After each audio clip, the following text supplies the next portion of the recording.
Mereka senang memperturutkan hawa nafsu belaka, padahal tanpa disadari sebenarnya nafsu mereka telah dibolokkan oleh iblis ke arah jalan yang salah dan sesat, sehingga lembaran kehidupannya penuh dengan noda dan celah.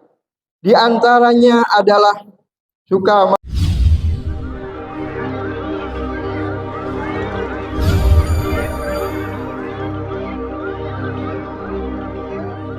Alhamdulillah Alhamdulillahilladzi nasal amina bil ma'ruf wan nahina 'anil munkar wa ulaika humul muflihun. Asyhadu an la ilaha illallah wahdahu la syarika lah wa asyhadu anna sayyidana Muhammadan abduhu wa rasuluh al-hadi ila dinil haqq. Allahumma salli wa sallim ala sayyidina wa maulana Muhammadin wa ala alihi wa sahbihi allati jahadu bil haqq wa kanu bihi ya'dilun. Amma ba'du, fa ya ayyuhan nas ittaqullaha haqqa tuqatih wa la tamutunna illa wa antum muslimun.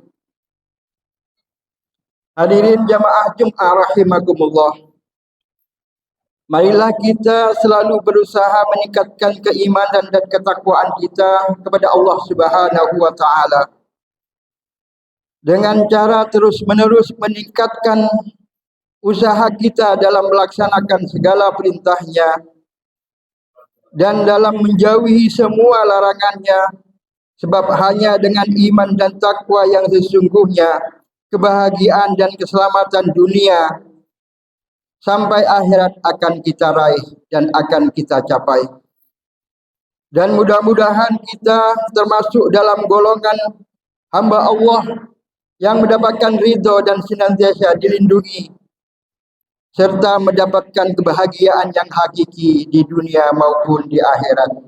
Hadirin jamaah Jumat rahimakumullah, kita menyadari bahwa perjalanan berterah kehidupan manusia akan melintasi bermacam ragam keadaan. Suatu ketika keadaan terasa tentram dan aman, tetapi di lain waktu keadaan terasa panas, keadaan terasa kacau dan penuh diliputi kekhawatiran. Keadaan semacam ini datang silih berganti, seakan bersaing di semua tempat dan waktu, baik di kota, di desa, siang, malam, pagi maupun petang. Persaingan keadaan itu mengakibatkan terbentangnya dua jalur yang saling bertentangan, yaitu baik dan buruk, yang ma'ruf dan yang mungkar. Satu sama lain saling menarik jalur yang baik menuju ke ma'ruf, sedang jalur yang jelek menuju kemungkaran. Dalam realitas kehidupan, banyak manusia tidak mau menerima petunjuk Allah, ataupun kalau mereka menerima hanya sebatas pada pengakuan lisan mereka, tetapi perbuatannya sama sekali tidak sesuai dengan tata aturan Allah Subhanahu wa taala. Mereka senang memperturutkan hawa nafsu belaka, padahal tanpa disadari sebenarnya nafsu mereka telah dibolokkan oleh iblis ke arah jalan yang salah dan sesat, sehingga lembaran kehidupannya penuh dengan noda dan celah. Di antaranya adalah suka mabuk-mabukan dengan minuman keras. Ada pula yang gemar menganiaya orang lain. Bahkan pula ada yang sedang berlacur atau berzina, berjudi, bahkan memeras, mencuri, yang kesemuanya termasuk perkara mungkar. Terutama di era keterbukaan ini, era globalisasi ini, kemaksiatan dan kemungkaran telah menggila, merambah, membanjiri setiap segmen kehidupan kita. Hadirin jamaah Jumat rahimakumullah, pada suatu ketika Rasulullah sallallahu alaihi wasallam merasa cemas dan khawatir akan suatu kondisi yang bakal terjadi dan menimpa umat kita. Beliau menyeru kepada umatnya agar waspada dan hati-hati terhadap datangnya suatu masa di mana pada masa itu iman akan mendapatkan ujian yang amat berat, yaitu ketika akhlakul karimah melawan virus kerusakan moral yang dibawa dan disebarluaskan oleh orang-orang yang anti agama. Para sahabat yang mendengar peringatan beliau lalu bertanya, "Wahai Rasul, mungkinkah kami akan binasa padahal masih ada orang-orang yang soleh di tengah-tengah kami?" Beliau menjawab, "Ya, apabila kejahatan sudah kelewat banyak." Keterangan di atas terkandung dalam hadis yang diriwayatkan oleh Imam Bukhari dan Imam Muslim yang bersumber dari Zainab bin Zahri. Itu merupakan isyarat kepada kita bahwa kalau kita sudah tidak mau beramar ma'ruf dan nahi mungkar, sudah pasti kejahatan akan merajalela sehingga akan mengakibatkan kita binasa ditelan kejahatan. Allah Subhanahu wa taala berfirman, "A'udzu billahi minasyaitonir rajim. Bismillahirrahmanirrahim. Wattaqu fitnatan la tusibanna alladziina zalamu minkum. Wattaqu fitnatan la tusibanna alladziina zalamu minkum khassah wa'lamu annallaha syadidul iqab." Dan peliharalah dirimu daripada siksaan yang tidak khusus menimpa orang-orang yang zalim di antara kamu. Dan ketahuilah bahwa Allah amat keras siksaannya. Alangkah mengerikan jika hal itu benar-benar terjadi dan menimpa kita. Kita akan menerima siksa dari Allah Subhanahu wa taala lantaran kelalaian kita di dalam beramar ma'ruf dan bernahi mungkar.